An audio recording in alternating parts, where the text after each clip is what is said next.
Hi, folks. So, excuse the morning voice, if you will. I was thinking about the healing power and energy and necessity of being alone in a cabin in the woods. Just for a week, 2 weeks, 3 weeks, probably every few months, I would say. It's not affordable to most of us, it's not practical for most of us, it's not possible for most of us. But, it's something that we should think about. Like, I'm here in Johannesburg in this Airbnb, and this is not my hometown, it used to be. I live in Durban, which is about an hour flight from Johannesburg. And I come up for somewhat business and see family and certain things, other things. And I stay in this cottage. It's a very old and I don't know, back in time kind of cottage at the back of somebody's house. It's an Airbnb, and I've been now here in Johannesburg for about 4 days, and I haven't had much to do. But I've had to wait. Today's Sunday, but I've had to wait till Monday for a meeting, and then I can sort of head back to Durban. And so I haven't really been busy, and it's been very interesting for me. I spent a lot of time on my own here in the cottage. Now in Durban, I share the house with another person, which I'll get into at another stage. I've just wanted to be, have my channel more, with this new channel more, which is more confidential, so I can talk a little bit more about my closer relationship, if you will, that I haven't really addressed before on this channel for different reasons, more so for privacy, if you will. But that's for another day. But here in Johannesburg, I've been on my own in the cottage, and it's been a very interesting experience. And I haven't got internet. I have got internet on my phone, but I barely used it. And I have been on my phone somewhat, but I've tried not to be. And then I've got my laptop here, but I've got very little to watch. And also my mind is not there right now. All I just want to do is just be present. Just to be present. And the beauty and the joy and the peace in being present. It's just wonderful. It's very healing. I don't feel that I have to check my email, reply to messages. I don't have to see which one of my subscribers have uploaded videos. And I mean, this is all great, and it's fun at times, but like this constant sort of distraction, this constant pull, and this constant feeling of time is not enough. I just don't even have time to watch all the lectures that I want to watch, to be up to date with all the subscribers that the people that I'm subscribed to and what they're uploading, to know the news of what's going around in the world. Just to be involved in technology. I mean, watching the TV series that Netflix is just producing by the day, or Showmax or something like that, and I'm so far behind. And I mean, thank goodness that I'm not really into TV series, because they can really be detrimental to one's, time and ability to be present. Okay, I mean, it really is. And I'm not into gaming, which is also great. I mean, I play like a poker game on my phone, a very sort of standard basic poker game, which I've already completed, but I'm still just playing the poker, I play it when I'm on the John, when I'm on the Lou or something like that, and, but I don't feel the pull like I have to play. The person that I live with, they are constantly feeling like angst if they're not playing Candy Crush, if they're not, moving up the levels. And it's a lady, and she has an iPad and she has a cell phone, and so when she's not winning on the one game on the iPhone, on her iPhone, and then she moves over to the iPad, right? And at the same time, she's also got the TV going. And so she's never really present, very, very seldomly. And what I find as well, folks, like what makes life difficult by not being able to be present is like the small chores are just the biggest of chores, like washing the dishes. It becomes like, well, if I'm washing the dishes, let me listen to something in the background. Let me listen to a podcast, let me listen to music, let me hear the news of what's going on or whatever it is. Whether I'm just looking for a clean towel through the laundry, it's like such a chore. These sort of small things, or like writing a shopping list. I don't know, this is what I find. It's like cumbersome to do these small things, and because I just want to be engaged, I want to be stimulated, right, by the world, by the technology, by the media, whatever's going on. I just, like I said, it's just, there's not enough time in the day a lot of the time, to do things. And like I do gardening, and sometimes just to do one thing in the garden, right, to make a cage for my tomatoes, just can take an hour. And I think, like, what a waste of time, But I don't appreciate that I'm standing, on the soil, on the ground, barefooted, the sun, getting the vitamin D, being outdoors, hearing the birds, whatever it is, everything kind of comes down to how much time am I putting in to technology, into media, social media, into lectures, podcasts, whatever kind of material, and it can be, and it's you see what I'm saying? And so I don't know if you folks know what I'm talking about, but like it just feels, just sort of just mundane to do your average tasks that aren't involved with some kind of audio, video stimulation of some kind or another, And like this morning, I wake up and I need to be somewhere at 10, but I wake up like at 7, so I got 3 hours. I'm thinking, geez, man, what am I going to do with 3 hours? So you know what I do? I take a bath, I'm lying in the bath and it's just so wonderful. It's still winter here somewhat, and so it's cold. The bath was nice. I take a heater, I put it in the little bathroom, heat up the bathroom, otherwise it's too cold. And I sit and I just lie, and I just think, and I just reflect. And there's just so much to reflect on. There's so much to reflect on. And I think, well, maybe let me meditate. Let me force myself. I said, no, just sit here. Don't have to feel that you need to do anything. Can you live with that? Can you just do that for a moment? Am I blocking the microphone? I got myself a microphone. I'm taking myself a bit more seriously. Can I just do that? Can I just sit and be present? I don't have to meditate. I don't have to witness, well, how long have I meditated for? Or something like that. What's the quality of my meditation? Can I just be here? Simple, Do I have to watch my breath? Or no. Anything to do? Nothing to do. Well, the water gets a little bit cold. I've been sitting for maybe 20 minutes, lying for 20 minutes. Let me add a little bit of hot water. Add a little bit of hot water. That's it. Do I need to look at the time? How much time is? Do I need to be somewhere right now? No. You still got 2.5 hours to go. 2.5 hours. What am I going to do with 2.5 hours? Well, finally I get out the bath and I dry myself off, and it's such a rich experience. Like, feeling the coldness of the towel, let's just say, and just feeling the textures of things. This is why Mary Jane used to really help me, which I don't smoke anymore. I've been thinking about getting back into it, but like, feeling the textures, feeling the smell, the laundry, the freshness of the towel, the laundry smell, which is obviously often chemicals or whatever it is, but it's got that nice kind of fresh smell. And I look at myself in the mirror and I gaze into my own eyes, and I look and I say, oh, there's another grey hair, kind of another wrinkle forming there or whatever it is. There I am. There I am.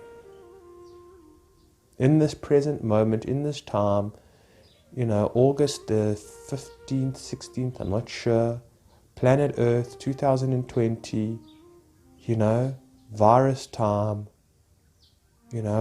thinking about my past or whatever it is just coming up for me in that moment. Here I am in all of this. But here I am, and to myself alone. Here, myself alone, in my own presence, in my own company. Now just imagine if you were in a cabin in the woods, and some of you have obviously done this before, but a cabin in the woods, and not on the first day of arriving at the cabin, because again, you still, highly strung, highly influenced from your environment or whatever it is, you know. And so let's say the third day, the fourth day of you being on your own, and no cell phone, no internet, no radio, no music, no nothing, just you. Okay, maybe a bit of music, but not music which is, you know, heavy trance type of music, or maybe that's your thing, either way. But not something that's going to stimulate you, right? Get your adrenaline pumping in a way. You just don't want that. Well, you do, maybe you do, but, you know, and on the fifth day, and, you know, you've made every single meal yourself, okay? And you've gone fishing, you've caught some fish in the lake, in the dam, or whatever it is, in the river, and you've come back and it's all been a project. Every meal has been a project. Washing the dishes has been an outing, an activity, in a way, but an activity that has required presence, or not required presence, but you've offered your presence to, you know. And so you wake up in the morning in this cabin, and, you know, you just see the light starting to, you know, the sun starting to flow through the window, you know, through the crack in the curtain. I'm saying the split in the curtain, or the divide in the curtains. You know, and you feel the air, you feel the presence, you smell the oak, or the varnish, or sometimes the varnish off the wood of the cabin that you're in. Or maybe you had a fire the previous night, you know, and you can still smell the, you know, the ash, and a little bit of the, every now and again there's a bit of a waft of wood, you know, you know what I mean, the wood, from the fire, from the ash, from, you know, there's still a little bit that's smoking or something like that, and you get a whiff of that, and, you know, and there's a whole incredible world going on there, right? And you don't get up and rush and, you know, whatever it is, no, you just take your time. You absolutely take your time, okay? And that's it, and that's what I'm talking about. Contrast that to living in the city with family, with neighbors, you know, with the Wi-Fi's, with the cell phones, with the TVs, with the traffic, with the, you know, whatever it is. You know, no birds really around, or some birds, but not many, or whatever it is. The energy, you understand? And so alone in the woods, in a cabin, for 5 days, you know, and see how you go, see how you do. Now, it's not terrible to, at some stages, listen to a podcast or two, right? Or journal. I mean, journal, of course. You know, it's not terrible, but to not feel like, well, I've got 15 podcasts that I need to get through, and they're an hour long, you know, so I'm just going to try and, like, even put, you know, sometimes often what I do is that I fast forward. I put things on 1.5 speed, you know, increase it by 1.5 or something like that. I don't know how it works. You know, by I don't know, 15%, let's just say. So the guy talks actually fast, and you can hear what the person's saying, and, you know, and things like that. And so you can get through it faster. I'm not talking about that kind of thing, you know.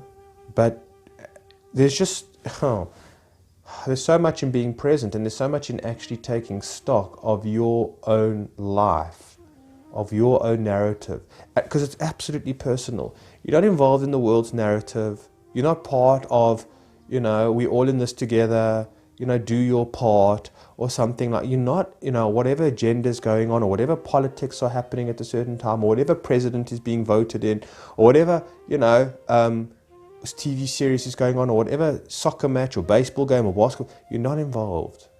You're absolutely removed, and it's you and you alone in your own world. And so you're taking stock of that, you're feeling how that feels, right? You're absolutely being present. And it's a necessity that we do these things. I mean, for myself, like just even coming to Johannesburg, yes, it's in the city, but at least I can get some of that, you know. Yesterday in the morning also, I didn't have much to do. So what did I do? I knitted. Yes, I knit, you know.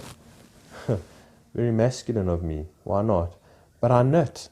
And I just sit and I'm present. And I'll just think about things, you know. And I'll reflect on my relationships. And I'll just be, like I say, just be present. take stock. And it's a bit eerie because it's like, at first it's hard to do. It's like there's a bit of anxiety with it because really what you're doing is you're slowing it all down. You're slowing it all down, and that's what happens, like I find with like sort of when you're microdosing on psychedelics or space cookies or smoking Mary Jane, depending on the intention, but it slows it all down. And so what happens is, let's say for me, I'll be slowed down to walking outside this door here of the cottage, the entrance to the cottage, and going and looking at each leaf, on this tree outside here, and looking at the brown ones, and looking at the yellow ones, and looking at the green ones. Not many greens right now because it's winter, but looking at the other trees that maybe do have green leaves, and looking and connecting with the tree, connecting with the presence of the tree. I wonder how old this tree is, how long it's been here, how many seasons of winters and summers it's been through, right? How deep does its roots go, right? The winds that have tried to blow it over at times, or the hail that has knocked off its leaves, or the strong winds, or whatever it might have been, the experience that it's been through. Getting really deep and present with it, and to be able to do that, so when you slow things down, right, massively, it can be quite intense and can be quite anxious, and make you quite anxious. Because you realize, okay, let me be present with my own body right now.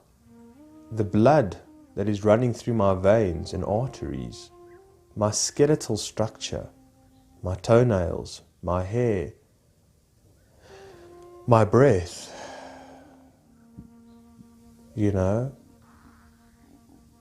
just your whole body, just travel through it and be present with it. How much blood is being circulated right now and I'm not even aware of it?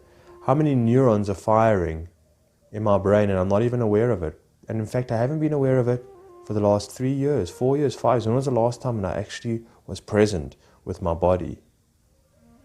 When was the last time I was actually present with my body? Okay, my skin, just texture, color, I'm just saying in general, in relationship, just look around. The depth of colors within the room that you're sitting right now, I mean, I look here and what am I looking at? I'm sitting in a very old cottage. And I'm seeing I know on the wall there's a painting. It's from 1973. And I think about the artist and I think about who hung the painting. What does the painting represent? And how that painting is stuck in time, right? It was made once and will never be able to be made again. Something or other. I look around and I see the simplicity of just this cottage, no TV, or there is actually a big TV, but it's one of these old box TVs or something like that. Haven't switched it on, and I don't even care to. I don't even know how to change the channels on all these cable network televisions and things like that. But I look around, right, and I go back in time with this place, and I can imagine, it stimulates the imagination, and I can go back into it, and I think to myself, well, how many people have stayed in this cottage? Some things aren't really so relevant, but some things are. Some things will tell a deep, profound story that you can connect with. That's why I love nature, because, nature is evolving and changing and its energy, and just, can you imagine walking out of your cottage, or your cabin, on a frosty Monday morning, Monday doesn't exist. You walk out in the morning, and there's dew on the grass.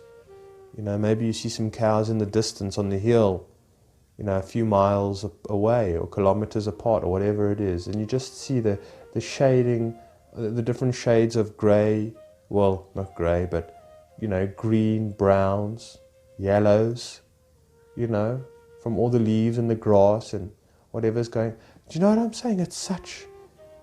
I once heard that one rose can be your whole garden. One rose can be your whole garden. How about that? How about that intimacy? Eh? How about that connection? How about that presence? With just you and the rose, and the progress of the rose, the development of the rose, the birth of the rose. the aging of the rose, the death of the rose, and what it can teach you about yourself and what it can teach you about this world. Wow, folks. And also not to forget about our emotions, to be present with our emotions. Just to sit and observe and witness emotions just coming up. Emotions. Just the experience of emotions. It's just we barely ever do this, or we do it to some degree, but we're not very conscious of it. But I've seen how, I try and be generally throughout the day, how my moods change, right? How sometimes I feel massive highs and then massive lows, or then I just feel sort of in between, mediocre. I prefer actually being not mediocre, but in between. I prefer not to be too high, not to be too low, right? To sort of be in the middle ground. I don't like to be too excited about anything and to over, like whatever it is, and I don't feel to be too down about anything or too weighed upon by anything, in a sense. I like to have a middle ground. But anyway, I'm talking about being in touch with the emotion, and then, seeing, like also even thoughts in your head where you triggered, like think about, the friend that backstabbed you a week ago or something like that, or let you down. It brings up an emotion and you see that relationship. You see the relationship, you see how you're still feeling about that friend betraying you or whatever it is. Or, you met a potential boyfriend or girlfriend or something like that, somebody, a potential lover, let's just say. And it's still new and, it's still exciting. And you see how that feels. How is that experience with that person, because it's not always going to be that way, And so you see how you're feeling about people, how people are impacting you, how places and environments are impacting you. And you can just do the inner work and think about it and see what comes up for you and see the relationship and the energy that you're engaged with in regards to that which is external, right? Through your internal world, if you will, right? So again, the importance and the power of being present. And if you're not present, you don't get any of this. You certainly don't. Wow. And so that's what I'm talking about in this way. We're not multitasking here. How much I multitask.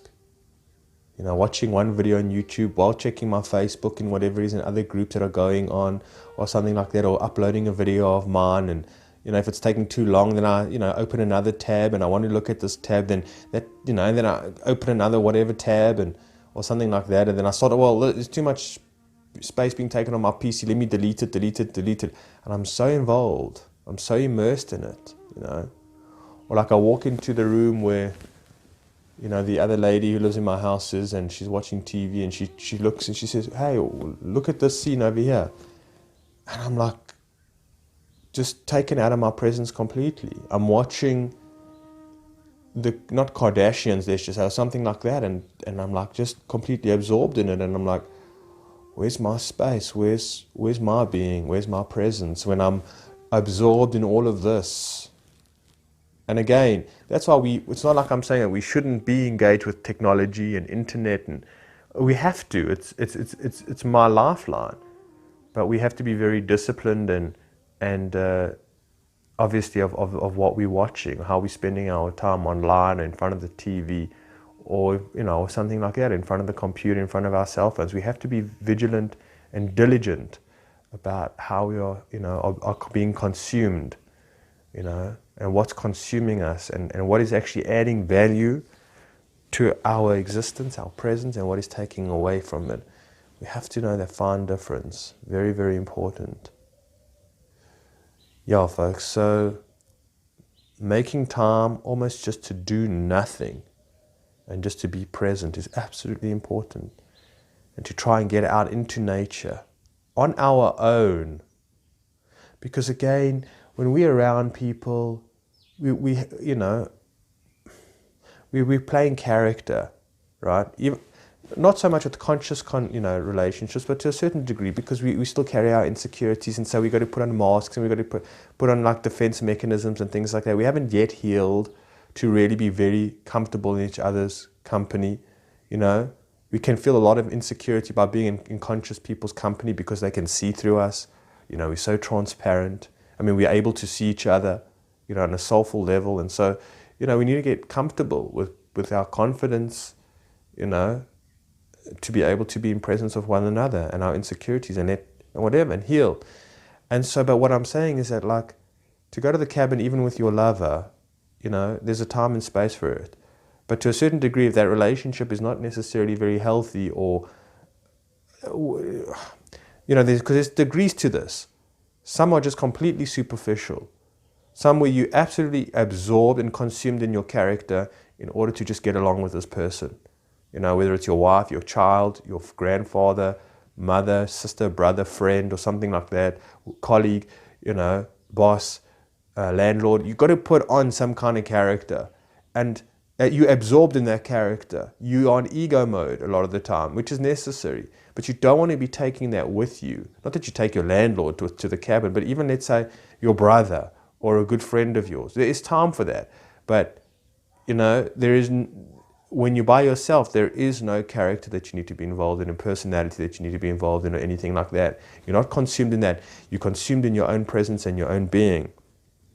And that's what makes it so important.